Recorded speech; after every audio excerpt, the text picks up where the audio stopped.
सबसे पहले छोटी-छोटी खबरें आपके सामने रखते जाते हैं। बलूचिस्तान में क्योंकि जाफर एक्सप्रेस के ऊपर मुसलसल हमले हुए हैं। 7 अक्टूबर को भी एक हमला हुआ था जिसके अंदर 5 से 6 बोगियां ट्रैक से उतर गई थी और ये सुल्तान कोट का इलाका है जहां पे जो पटरी है उसके ऊपर बम लगाया गया था और जब जाफर एक्सप्रेस वहां पहुंची तो पटरी के ऊपर जो लगा हुआ बम था वो फट गया, जिससे ट्रेन डीरेल हो गई और उसमें 5 लोगों को बड़ी शदीद किस्म की चोटें आई और पूरी ट्रेन वहां पे रुकी रही और उसके बाद फौरी तौर पे अफवाज पाकिस्तान के दस्तों को वहां पहुंचना पड़ा और उन्होंने पूरे इलाके को घेर के वहां पे रेस्क्यू का ऑपरेशन भी शुरू किया और साथ साथ जो दहशतगर्द थे उनको तलाश करने का काम भी शुरू किया गया। तो उसके बाद अब यह फैसला किया गया कि जो ट्रेन भी वफाक से या पंजाब से या सिंध से बलोचिस्तान के अंदर दाखिल होगी उसकी 3 बोगियों के अंदर जैमर्स लगाए जाएंगे। इन जैमर्स का ये फायदा होगा कि ट्रेनें ट्रैक से गुजरेंगी और अगर किसी जगह पे कोई बम लगाया गया है तो उनके सिग्नल ज़ाहिर ऑफ हो जाएंगे। जब सिग्नल ऑफ हो जाएंगे तो कोई भी दहशतगर्द उस बम को उड़ा नहीं सकेगा, उसे सिग्नल नहीं दे सकेगा, उसका रिमोट जो है उसको दबा नहीं सकेगा। इस तरह ट्रेन सेफली वहां से गुजर जाएगी। तो पाकिस्तान ने यह फैसला किया है, हुकूमत पाकिस्तान ने यह फैसला किया कि अब जो भी ट्रेन बलोचिस्तान के इलाके के अंदर दाखिल होगी उसके अंदर जैमर्स लगे होंगे और ये जैमर्स जो है इसलिए लगाए जा रहे हैं ताकि जो ट्रेन के मुसाफिर हैं उनको बचाया जा सके, उनकी हिफाजत की जा सके। तो ये बड़ा अच्छा ऑप्शन है। इस ऑप्शन से फायदा तो कम से कम ये होगा कि ट्रेनों के ऊपर जो बम ब्लास्ट है वो रुक जाएंगे, दहशतगर्द उसके ऊपर हमला नहीं कर सकेंगे और अगर जो ट्रैक्स के ऊपर को बम लगाए तो उसको सिग्नल ज़ाहिर है उसके ऑफ हो जाएंगे और उनको रिमोट कंट्रोल से दबाया नहीं जा सकेगा। लेकिन इसका एक नुकसान ये भी होगा कि ट्रेन के अंदर सवार जो लोग हैं वो फिर इंटरनेट इस्तेमाल नहीं कर सकेंगे, अपना मोबाइल फोन इस्तेमाल नहीं कर सकेंगे। हो सकता है इसके लिए कोई ना कोई बंदोबस्त रेलवे करे और ये एन मुमकिन है कि चंद डब्बे ऐसे हों जो दरमियान के अंदर हों और उनके अंदर इंटरनेट की सहूलत हासिल हो कि अगर कोई लोग बात करना चाहते हैं या फोन इस्तेमाल करना चाहते हैं तो वहां जाके फोन इस्तेमाल कर लें। लेकिन जो इब्तदाई डिब्बे होंगे जिसके साथ ज़ाहिर इंजन होगा, इंजन के साथ जो डिब्बे होंगे, जो आखिरी डिब्बे होंगे उसके अंदर जैमर्स लगे होंगे। तो ये हुकूमत पाकिस्तान ने फैसला किया, अच्छा फैसला किया।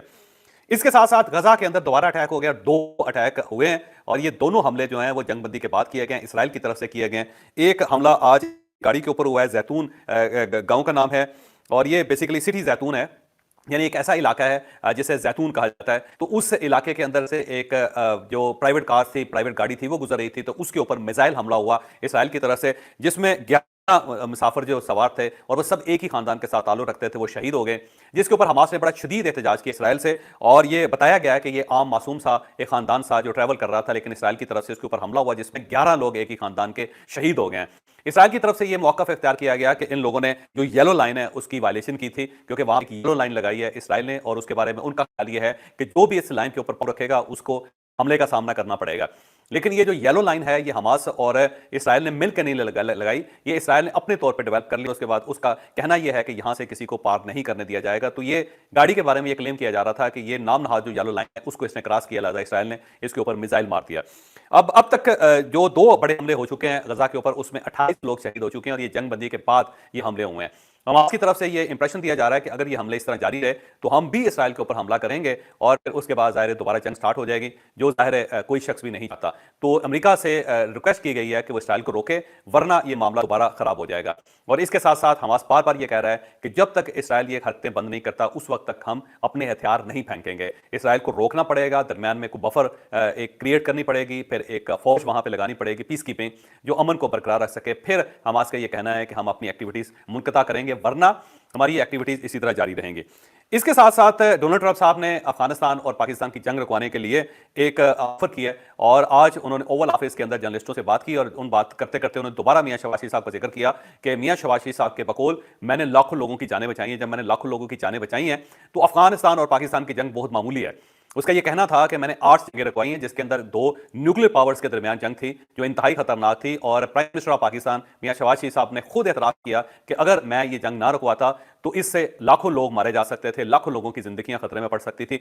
लेकिन मैं आगे बढ़ा और आगे बढ़ के मैंने इंडिया और पाकिस्तान की जंग रुकवाई। उसके बाद उनका यह कहना था कि अफगान और पाकिस्तान की जो जंग है ये बहुत मामूली जंग है, इसे मैं बड़ी आसानी से खत्म कर सकता हूं। तो उन्होंने एक ऑफर कर दिया कि अगर आपको मेरी जरूरत है तो मुझे बुला लें, मैं कदम दरमियान में रखूंगा और उसके बाद ये जंग खत्म हो जाएगी। तो उन्होंने ये ऑफर पाकिस्तान को भी कर दी है और साथ साथ अफगानिस्तान को भी कर दिया है कि भाई साहब मैं यहाँ मौजूद हूँ, डॉन यहाँ पे है, तो डॉन को कहा जाए या फिर शहनशाह को बुलाया जाए तो मैं ज़ाहिर अंधेरी रातों में बाहर निकलता हूँ और उसके बाद मामलात को कंट्रोल कर लेता हूँ। तो मुझे आवाज़ दें, मैं अवेलेबल हूँ आपके लिए। अब देखते हैं कि अफगानिस्तान क्या डोनाल्ड ट्रंप को तलब करता है या नहीं करता, या पाकिस्तान अमेरिका को इसके मामले में शामिल करता है या नहीं करता। क्योंकि तालिबान को खतरा यह है कि अगर अमेरिका इस दरमियान आया तो बगराम का हवाई अड्डा जो हमारे हाथ से निकल जाएगा और ये फिर हमें अमेरिका के हवाले करना पड़ेगा, जो ज़ाहिर तालिबान के लिए एक्सेप्टेबल नहीं है। अमेरिका भी यही चाहता है, डोनाल्ड ट्रंप ये चाहता है कि बस आप मुझे बुलाएं सी एक मरतबा, और अगर बुला लिया तो फिर कुछ ना कुछ तो आपको कुर्बानी देनी पड़ेगी। ज़ाहिर है वहाँ पे ट्रंप टावर तो नहीं बन सकते, लेकिन बगराम का एयरपोर्ट जो है वो तालिबान के हाथ से निकल जाएगा। इसलिए तालिबान की पूरी कोशिश होगी कि ये मामला अपने तौर पर सेटल कर लिया जाए, और इस सेटलमेंट के लिए इस वक्त दोहा के अंदर मुज़ाकरात चल रहे हैं। वहाँ पे क्या हो रहा है आगे चल के आपको बताऊंगा, लेकिन उससे पहले अफगानिस्तान और पाकिस्तान के दरमियान जो सूरत हाल है उसके अंदर एक नया टर्न आया, वो आपके सामने रखता जाता हूं। एक हाफिज गुल बहादुर का एक ग्रुप है, बड़ा खौफनाक किस्म का ग्रुप है, और ये पाकिस्तान के अंदर खौफनाक किस्म की एक्टिविटी करता जा रहा है। इसके जो करते हैं वो पाकिस्तान के अंदर दाखिल हुए हैं, मुख्तलिफ पकड़ हैं खैबर पख्तूनख्वा और बलूचिस्तान की, वहां पर ये मुख्तलिफ किस्म की एक्टिविटीज करते रहते हैं, जिससे ज़ाहिर मासूम लोगों की जाने जाती हैं। कल 2 जगहों पर हमले हुए, बल्कि 3 जगहों पर हमले कल हाफिज गुल बहादुर के ग्रुप ने किए। एक शुमाली वज़ीरिस्तान के अंदर एक हमला हुआ, और इस हमले के अंदर 4 दहशतगर्द उनके मारे गए, और हाफिज गुल बहादुर ने इसकी जिम्मेदारी कबूल की कि मेरे लोग थे। और जब वो बम ब्लास्ट हुआ, क्योंकि वो खुद कुछ हमलावर थे, जब उनको इंटरसेप्ट किया गया तो वो बम फट गया, और बम फटने से 3 आम मासूम सिविलियन खवातीन शहीद हो गई, और 2 बच्चे उनके साथ दुनिया से रुखसत हो गए, वो भी शहीद हो गए। अब ये बड़ा एक हमला था, और इससे ज़ाहिर पाकिस्तान के इदारों ने रोका। जब रोका तो उसके बाद फौरी तौर पर पिक्तिया के अंदर हाफिज गुल बहादुर का एक कैंप था, जिसे पाकिस्तान ने फिर कल रात निशाना बनाया, और उस निशाना बनाने के बाद वहां पे 70 दहशतगर्द थे जो मारे गए, और पाकिस्तान ने इसको तस्लीम किया कि हमने हाफिज गुल बहादुर के कंपाउंड के ऊपर हमला करके वहां जो मौजूद 70 दहशतगर्द थे उनको कत्ल कर दिया।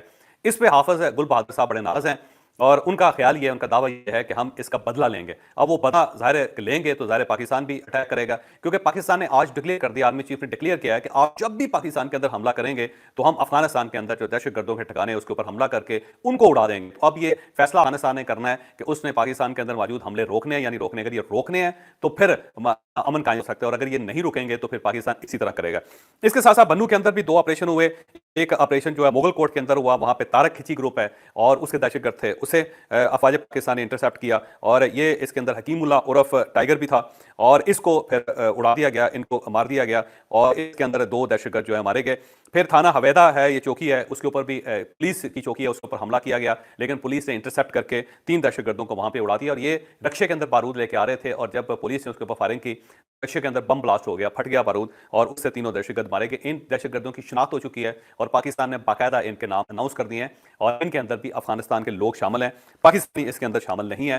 तो इसका मतलब ये हुआ कि ये सारे लोग अफगानिस्तान से बार बार पाकिस्तान के अंदर हमला कर रहे हैं, जो ज़ाहिर पाकिस्तान के लिए एक्सेप्टेबल नहीं है। इस वक्त पाकिस्तान का वफ्द दोहा पहुंच चुका है, और इस वक्त की क़यादत ख्वाजा आसिफ साहब कर रहे हैं, वज़ीर दिफा हैं, और दूसरी तरफ से अफगानिस्तान के वज़ीर दिफा मौलवी याकूब हैं, मौलवी मोहम्मद याकूब हैं। मौलवी मोहम्मद याकूब मुल्ला उमर के बेटे हैं, और ये वज़ीर दिफा हैं अफगानिस्तान के, या जो तालिबान रजीम है उसके, क्योंकि उन्हें वज़ीर दिफा भेजा तो पाकिस्तान ने भी उनके मुकाबले में वज़ीर दिफा ही भेजा। यहाँ से ख्वाजा आसिफ साहब चले गए, और वहाँ से मौलवी याकूब साहब दोहा आ गए हैं। दोनों के दरमियान मुज़ाकरात इस वक्त जारी हैं, और वहाँ जो दोहा की एडमिनिस्ट्रेशन है, कतर की जो एडमिनिस्ट्रेशन है, वो दरमियान में बैठी हुई है। बल्कि कुछ लोगों का क्लेम ये है कि उनके इंटेलिजेंस के लोग भी वहाँ पे हैं, और उनके वज़ीर दिफा जो है वो भी वहाँ पे मौजूद हैं, और वज़ीर खारजा भी आफनान इस मुज़ाकरात का हिस्सा बनने जा रहे हैं। पाकिस्तान की तरफ से जो मुतालबात हैं वो 7 निकात हैं जो पाकिस्तान ने उनके सामने रखे। यही मुतालबा है पाकिस्तान की तरफ से, एक ही मुतालबा है, और मुतालबा ये है फितना अल खवारिज की सपोर्ट फौरी तौर पर तालिबान रजीम बंद करे। अगर ये नहीं बंद करेगी तो फिर उसके बाद क्या होगा, आगे चल पाकिस्तान ने बताया। इसके साथ पाकिस्तान ने कहा है कि अब अल्फाज नहीं हमें चाहिए, हमें एक्शन चाहिए, क्योंकि अगर ये हमले नहीं रुकते तो पाकिस्तान अफगानिस्तान के अंदर मुसलसल हमले करता रहेगा। और उसकी मिसाल पाकिस्तान ने दी है कि आपने ये हमला किया, हमने उसके जवाब में ये हमला किया, और पाकिस्तान बाकायदा इस मरतबा सबूत लेके आया कि आपके ये लोग पाकिस्तान के अंदर इन्वॉल्व हैं, और यहाँ यहाँ उन्होंने दहशतगर्दी की है, और उसका जवाब पाकिस्तान दे रहा है। तीसरा, पाकिस्तान ने कहा कि पाकिस्तान अब तक 95,000 जिंदगियां दे चुका है, यानी 95,000, 1 लाख के करीब पाकिस्तान अपनी जानें दे चुका है, और ये जानें दहशतगर्दी के खिलाफ जंग में पाकिस्तान की गई हैं, और इसके अंदर अफगानिस्तान की सरजमीन इस्तेमाल थी। अब हमारे पास मजीद गुंजाइश नहीं है कि हम इस चीज़ को बर्दाश्त कर सके। फिर पाकिस्तान का एक नुकता ये कि भारत फितना अल खवारिज को सपोर्ट कर रहा है, और इस सपोर्ट के बाकायदा हमारे पास सबूत मौजूद हैं। और अब ये जो भारत से जो प्रॉक्सी वार लड़ी जा रही है उसके लिए पाकिस्तान बिल्कुल बर्दाश्त के काबिल नहीं है, यानी पाकिस्तान नाकाबिले बर्दाश्त हो गया पाकिस्तान के लिए सूरत हाल। अब हम इसे ना कबूल करेंगे और ना इसे बर्दाश्त करेंगे, अल्टीमेटली अफगानिस्तान को पीछे हटना पड़ेगा। और साथ साथ अफगानिस्तान को या तालिबान रजीम को यह मशवरा दिया गया है कि आप भारतीय प्रॉक्सी जो है उनसे जान छुड़ाएं, अगर ये जान नहीं छूटती तो आपकी जान चली जाएगी। फिर अफगानिस्तान को यह भी कहा गया कि अब आपके पास 2 ऑप्शन है, अगर आप अपने इलाके में इस्तेहकाम चाहते हैं तो पाकिस्तान के साथ चलें, और अगर आप अदम इस्तेहकाम चाहते हैं तो ठीक है पाकिस्तान के खिलाफ चलना शुरू हो जाए, अल्टीमेटली आपको इसका नुकसान होगा। और साथ साथ ये भी कहा है कि ये जो दोहा में आ रहा है ये मजीद नहीं चलेगा, आपको मुनाफिकत से निकलना पड़ेगा। पाकिस्तान के साथ हैं तो खुल के बात करें, पाकिस्तान के मुखालिफ हैं तो खुल के बात करें, ताकि पाकिस्तान अपनी समत तय कर ले। तो पाकिस्तान ने अपनी तरफ से ये मुतालबात और ये नकात अफगानिस्तान के सामने रखती हैं। अब अफगानिस्तान की तरफ से 3 मुतालबात। एक तो उन्होंने कहा कि पाकिस्तान ने जो हमला किया है उसके ऊपर माफी मांगे, पाकिस्तान कतन इसके लिए तैयार नहीं, उसने कहा हमले का जवाब है, तो ऐसा नहीं हो सकता कि आप हमला करते रहें और हम इसको बर्दाश्त करें। दूसरा उनका मुतालबा ये है कि अफगान ट्रांजिट ट्रेन जो है फौरी तौर पर शुरू की जाए। पाकिस्तान का ये कहना है कि उस वक्त शुरू करेंगे जब ये मामला सेटल होंगे। और थर्ड उनका मुतालबा ये है कि टीटीपी जो है वो हमारे कंट्रोल में नहीं है, ये आपके लोग हैं, हम उनको बाज नहीं रख सकते। तो पाकिस्तान ने कहा ठीक है, अगर आप बाज नहीं रख सकते तो फिर आप हमें इजाजत दें कि हम अफगानिस्तान के अंदर जाके इन सबको ठोक सकें। तो ये कुछ मुतालबात अफगानिस्तान की तरफ से आए हैं और मुझे लगता है कि ये मसला हल हो जाएगा और गजा की तरह मुसलमान इस मसले को भी सॉल्व कर लेंगे और दोहा के अंदर होगा। अब हम आते हैं आखिरी और अपनी बड़ी स्टोरी की तरफ। आज मिलिट्री अकेडमी काकुल के अंदर पासिंग आउट परेड थी। उसके अंदर army chief field marshal general Asim Munir साहब ने खिताब किया और उसके अंदर दो उन्होंने नुक्ते सामने रखे। एक तो इंडिया को वार्निंग दी और इंडिया के लिए वार्निंग जो थी बड़ी सख्त है। उसमें फील्ड मार्शल ने कहा कि जौहरी माहौल के अंदर जिनकी कोई गुंजाइश नहीं होती, यानी दोनों साइड पे एटमी पावर्स हैं, पाकिस्तान भी है और साथ इंडिया भी है, तो ऐसे ममालिक जिनके अंदर पूरी टेक्नोलॉजी हो वहां पे जंग की कोई गुंजाइश नहीं होती। अगर आप जंग छेड़ेंगे तो फिर आपका भी इख्तिताम होगा और हमारा भी इख्तिताम होगा। साथ ही उन्हें नसीहत भी की और खबरदार भी किया कि बेहतर यह है कि माहौल को ठीक करें, ये माहौल की खराबी जो है आपको ज्यादा नुकसान पहुंचाएगी, पाकिस्तान का नुकसान कम होगा। साथ साथ आर्मी चीफ ने यह कहा कि धमकियों से खौफजदा नहीं है और ना ही हम दबाव में आएंगे, फैसला कुन जवाब दिया जाएगा। जब भी आपको हरकत करेंगे तो पाकिस्तान का जो जवाब होगा फैसला कुन होगा, फैसला हो जाएगा, उसके बाद फिर कोई गुंजाइश नहीं बचेगी।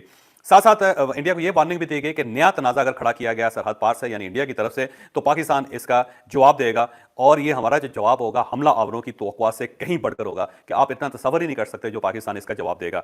और फिर साथ साथ ये भी बताया गया कि हमारी जवाबी कार्रवाई से इंडिया को जो फौजी और माशी नुकसान पहुंचेगा वो इसके वहमो गुमान में नहीं होगा। आप सोच भी नहीं सकते कि हम आपको कितना नुकसान पहुंचा सकते हैं। ये पाकिस्तान आर्मी की तरफ से जवाब दिया गया। साथ ही जो तालिबान रजीम है उनको ये बताया गया है कि आप जो इंडियन प्रॉक्सीज हैं जो आपके इलाके में काम कर रही हैं उनको लगाम दें। अगर आपने इनको लगाम ना दिया तो पाकिस्तान फिर लगाम देगा इनको और आपको भी, जिसका आपको नुकसान होगा। और साथ साथ ये भी बताया गया है कि हाइड गन्स जो होती हैं यानी किराए की जो बंदूकें होती हैं उसकी गुंजाइश पाकिस्तान की तरफ से बिल्कुल नहीं है। अगर आपने ये किराए की बंदूकों का किरदार अदा करना बंद ना किया तो पाकिस्तान का जो किरदार है वो बड़ा सीधा और खौफनाक है। अब हम किसी तरह भी बाज नहीं आएंगे। तो आर्मी चीफ का जो मौकफ था वो बड़ा दुरुस्त था। मैंने खुद इसको देखा है, उसके अंदर एनर्जी बहुत ज्यादा थी, क्लैरिटी बहुत ज्यादा थी, एक एक लफ्ज बड़ा कैलकुलेटेड और बड़ा क्लियर था और उसके अंदर इंडिया के लिए भी मैसेज है और साथ साथ अफगानिस्तान के लिए भी मैसेज है। मेरा ख्याल है इसके बाद अब इंडिया को भी कुछ दरवाजे खोलने चाहिए डायलॉग के और साथ साथ अफगानों को भी दरवाजे, क्योंकि पाकिस्तान सीधा हो गया और पाकिस्तान के अब पास अब कोई गुंजाइश नहीं है कि पाकिस्तान को रियायत करे।